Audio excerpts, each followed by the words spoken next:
For more on this, let's now welcome Kganki Matabane, Chief Executive Officer of the Black Business Council. Thank you so much for your time this afternoon, and of course, good afternoon to you. So we do understand that at the heart of the matter are actually Black community members who claim that they are being discriminated against and threatened by their white neighbors. What is your understanding of this particular matter? Good afternoon, Odati, and good afternoon to the viewers. Firstly, we would like to commend the action of the Deputy Minister in trying to bring some harmony amongst the residents, but specifically in dealing with the issue of the 99-year lease, because that is the issue that is basically at hand. So we have engaged with the Black business people there. We will be, this week or next week, will be engaging the white business people to try and understand from the white business people what the issues are. We've had the Black business people, and then the bone of contention is access to the land around the water, and then access to the water itself. There's a sense of, by some of the white residents there, that they feel like they're entitled to alone. Based on racism, they're entitled to operating businesses around the water and on the land around the water, but they don't necessarily like or want Black people to have business there. And then that has been, for example, they banned one of the lodges that is owned by Black people, by a Black business person there for no reason. And the police so far hasn't done much to find the perpetrators. They also assaulted one of the Black business person there a few years ago. A group of white men decided to assault him, mainly because he's operating a business there. So there is that issue of saying some of the white people, they feel entitled and they feel like the land belongs to themselves alone.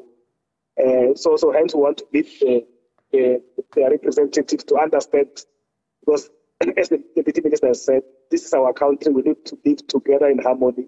But you cannot live in harmony if there's no justice. There must be justice, there must be equitable allocation of land to ensure that all of us, we feel like this is our home, this is our place, this is the place we can do business. Yeah, and I hear you commending the Deputy Minister there, but given that this issue also speaks to, systemic issues of racism as well as the land question, I mean, what role do you think that the Ministry of Water and Sanitation can play here? We heard from the Deputy Minister, David Mahlobo, of course, speaking about the position of the department in relation to the policy on land around the dam. The department has got a big role. Remember, the 99-year lease was signed by the department, even though it was signed during apartheid, but it was signed by the department that was succeeded by the current one. So I know that they tried to change the 99-year lease. They were taken to court by some of the people who don't want Black people there. And then while we're commenting him and the department in particular, is that the department has basically taken that matter to court, and then they are basically taking it, making sure that ultimately that 99-year lease is repealed. Because if you don't repeal the legislation, you cannot get anyone there, because people are going to tell you that they've got 99-year lease, and maybe the lease is expiring in 50 years from now. It means we have to, in 50 years, we have to then say Black people are not allowed to have any business around the dam. So hence it's very, very important that the 99-year lease is cancelled. And we're calling on, because I think we've realized that the municipality seems to be unable to deal with the issues of the bylaws and all those type of things. So we're calling on the South African police and the police ministry to ensure that those who are found guilty there are dealt with harshly. Yeah. Because if you don't deal with the two people, the two groups that firstly banned the business of one of the Black business person, and the one who assaulted the other black business person, they are going to perpetuate because other people are going to feel like we can do the same thing and then nothing will happen to them. Yeah. So it's important that the police act as swiftly as possible. And I was going to ask you then what the role of the municipality is, but I take your point. As we close, Mr. Matabane, not a great line, but just in terms of just your understanding then on long-term interventions that can be implemented here, especially when we start speaking about inclusive participation in the local economy, because this is not an isolated incident. Yeah, you are correct, United.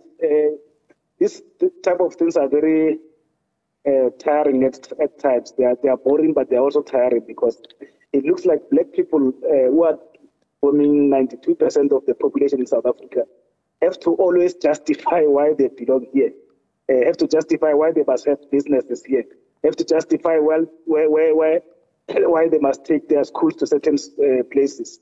So I think it's government needs to then send a strong message that this country belongs to all of us, and the majority of the people who are black don't have to be justifying themselves at every corner to try and say to the other groups that no, we also belong here. So it's important that government must emphasize the message all the time, starting from the president, emphasizing the message that this country belongs to all of us who are living here.